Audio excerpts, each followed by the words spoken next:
जामताड़ा में 169वां संथाल परगना स्थापना दिवस और 22वां संथाली भाषा दिवस मनाया गया। दरअसल इंडिया गठबंधन और विभिन्न सामाजिक संगठनों द्वारा संयुक्त रूप से जामताड़ा में कार्यक्रम का आयोजन किया गया।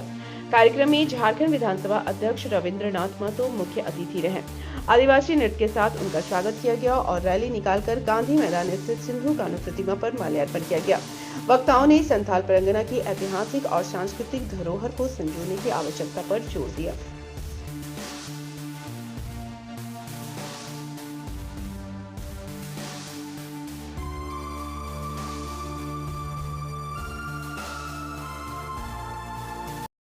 आज हम इस इतिहास को भुला रहे हैं।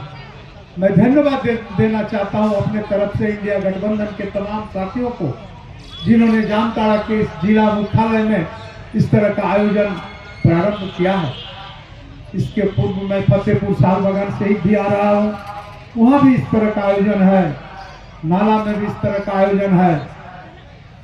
जिस तरह का सूचना मुझे प्राप्त है, इसका मतलब आज हमारे नवयुवक लोग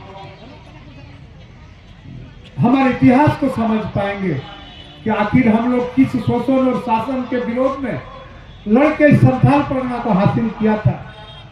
आपको यह भी पता होगा कि वर्तमान में किसी एक सांसद ने पार्लियामेंट के अंदर इस संथाल परगना और पश्चिम बंगाल के कुछ हिस्से को लेकर के केंद्र शासित प्रदेश बनाने का भी आह्वान कर चुका है। मैं इसलिए इस बात को आपके समक्ष रखा कि आज हमारे नरसिंगा और नंददा इस बात को आपके बीच रखने का काम कर रहे थे कि आज अगर हम नहीं जागे, आज भी अगर हमने नहीं चेते, आज हम अगर अपने पहले जमाने के नेताओं का कुर्बानी को नहीं समझे तो आने वाला समय में भी यह दिन आने से आप इनकार कर नहीं सकते हैं कि हमारे विरोधियों तत्वों ने इसको भी केंद्र शासित राज्य बनाने का नाकाम प्रयास छेड़ेगा। इसलिए मैं आप तमाम लोगों को कहना चाहता हूं कि आप निश्चित रूप से अपने इतिहास को जानिए। आखिर संथाल परगना का निर्माण क्यों हुआ था? संथाल परगना के निर्माण के क्रम में उन संप्रदाय और उन संप्रदाय के साथ रहने वाले तमाम व्यक्तियों का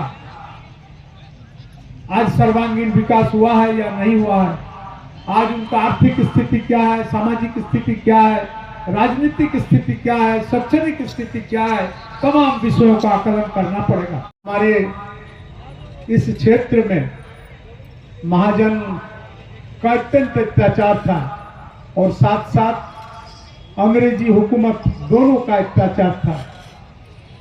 इस अत्याचार से त्रस्त होकर के हमारे यहाँ संथाल वीरों ने, सिदो कानो, चांद भैरव और फूलो झानो ने महाजन और अंग्रेजों के खिलाफ बिगुल फूंका और एक बृहद आंदोलन हुआ।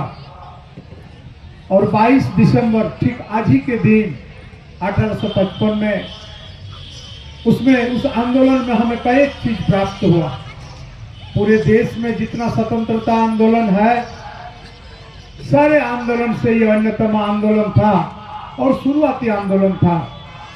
जब ब्रिटिश हुकूमत के खिलाफ किसी को एक आवाज करने की ताकत नहीं था, तो सबसे पहले हमारा ही संथाल परगना के धरती से, वर्तमान संथाल परगना के धरती से, भोकनाडी से उनके खिलाफ ये आंदोलन का बिगुल फूंका गया। इसलिए आंदोलन अत्यंत ही स्वाधीनता का पहला स्तर के आंदोलन के स्वरूप में माना जाता है।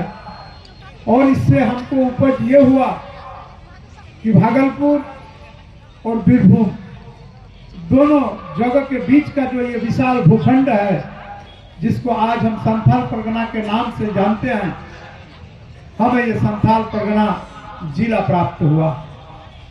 और एक चीज आपको पता होगा कि अंग्रेजी हुकूमत ने इस चीज को स्वीकार किया, जी हाँ, कि आंदोलन का क्या वजह है, और उस वजह को जानते हुए हमको यहाँ SPT एक्ट मिला था, संथाल परगना टेनेंसी एक्ट, जिस कानून के तहत यहाँ के जमीन खरीद और बिक्री नहीं होता है। और देश के अंदर में स्वाधीनता का जो चिंगारी भड़का, ये पूरे देश के अंदर में बिखरा और अंततः अंग्रेज को हमारे देश छोड़ करके जाना पड़ा।